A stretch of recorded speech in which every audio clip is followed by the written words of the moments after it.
Guys, dili gid pwede nga di mo magkabalo kay ni Shaggy to well sulod ko sa kuan. Kasi kay tara ko sa inyong buhaton. Abi na kog tokbon ko sa bowl. Abi na kog ibuhayan ko sa iyang ate. Ignorante man yung taga bukid man ni oy. Dayon. Ang problema na mo karon di ko maligo, may makita ni. Sa lahos man ni. Hala, bigit to pwede magsiya. Hala, ulit ko dyan na X. So mag-CR, makita ko mga evolution. Ingyak. Hala, very social.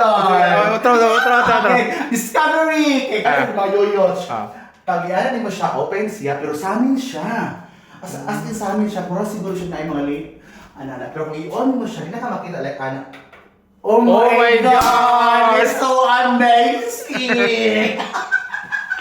So guys, sa to si Dili Madala. Gihukot din nila kay ano. Nakabata sila nga maabot ni Dili. So kung maabot ni Dili ng taga-bukid, hot to po ang shampoo. Okay guys, so yawan ko guys. Nasa lip blower. Kaya gamit ko sa salon. Apilig na lang. Alam no, na-miss ko agad.